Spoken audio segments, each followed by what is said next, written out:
afternoon. Welcome to my garden on a Tuesday afternoon and more readings from a tertiary world.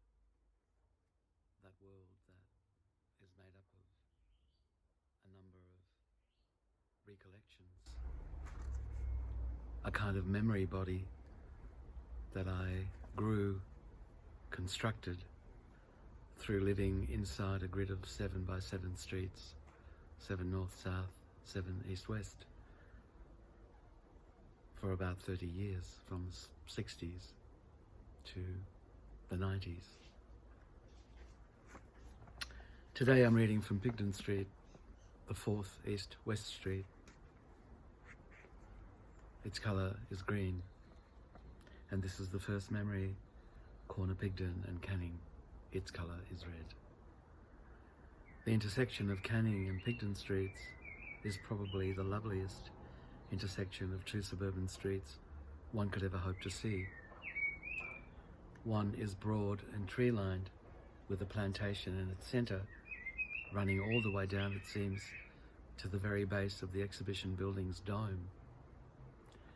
The other is narrow and lined with tiny Victorian terrace houses, each manifesting its individual character. When we moved here in 1965, shops flourished on 3 of the intersection's corners. One was a milk bar, the other a delicatessen, and the third was Tom Raft's fruit shop. They differed vastly from each other, not because they sold different goods, but because the individual nature of each shopkeeper and their families had created 3 entirely different worlds. The owner of the delicatessen was a middle-aged Lebanese man. The shop was always busy, full of exotic goods and wondrous musical laments emerging from a record player in the back room. Tom Raft's fruit shop displayed no signs whatsoever describing the nature of its business, and its interior was always very dark. The only light came from a single yellowish bulb hanging low in its centre, seeping golden over the fruit and vegetable boxes arranged randomly on the floor. Various exotic fruits were displayed right next to piles of potatoes dumped on a blanket spread on the floor, or even next to a huge stack of folded Hessian bags. Everybody knew it was Tom Raft's shop because on the driver's side door of the red Ford International van, always parked outside, somebody had painted in white, lowercase letters, Tom Raft. Underneath it, the writer had further proclaimed in capital letters, Fruiterer. 2 Italian families jointly owned the milk bar on the opposite corner.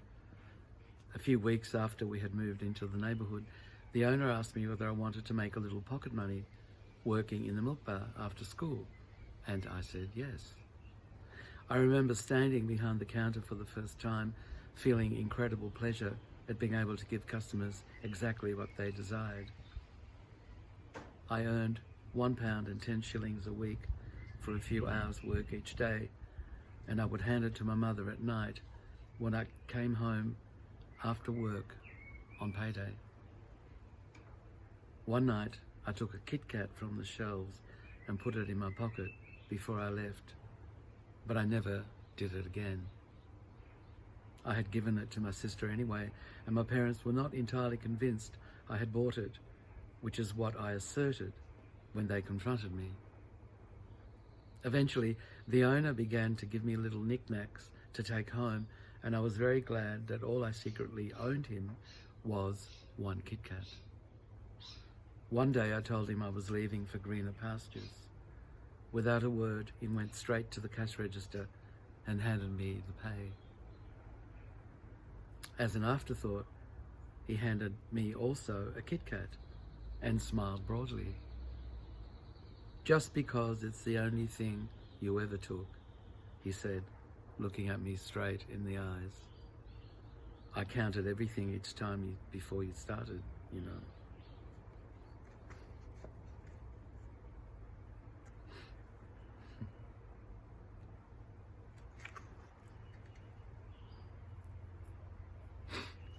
The second memory along Pigdon Street. Princess Hill Village. Its colour is orange. A large and prosperous apartment building stands across the street from the Princess Hill Primary School.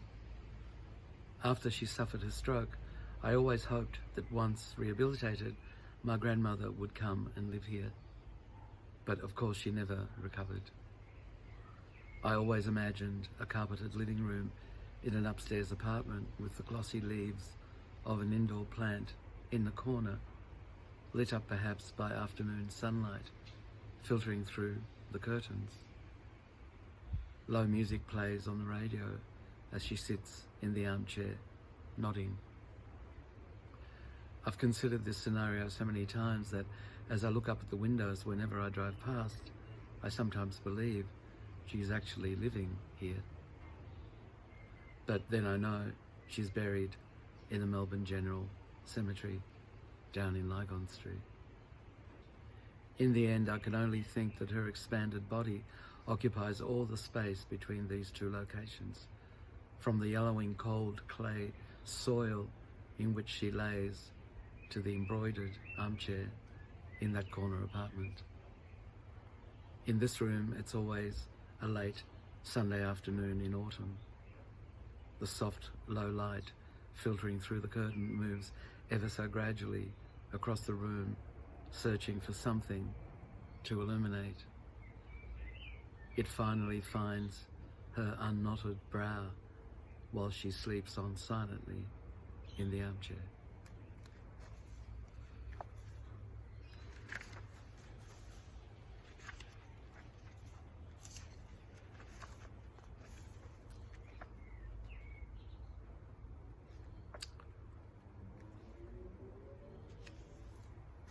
The corner of Pigdon and Michael.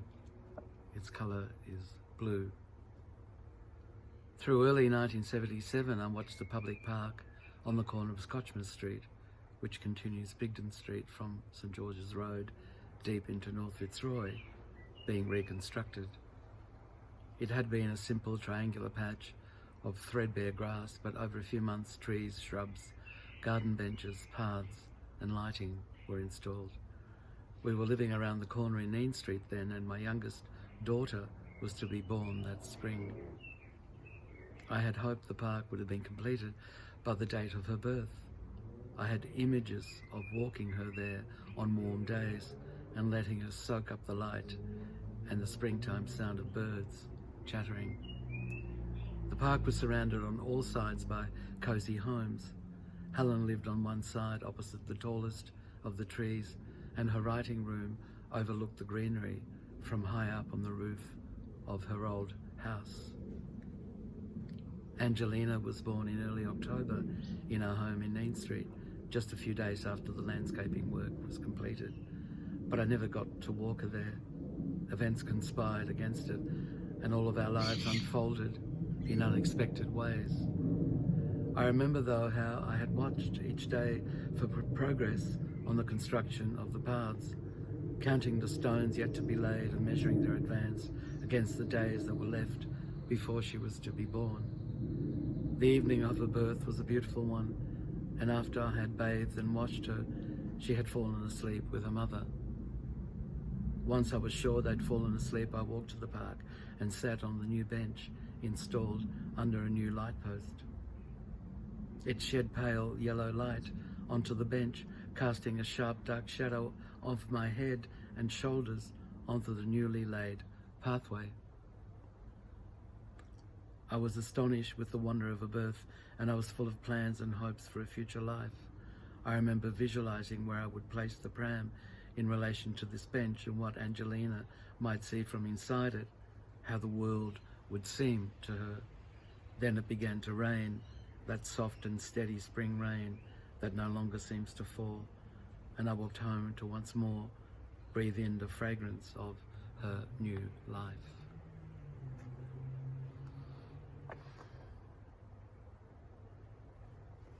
Until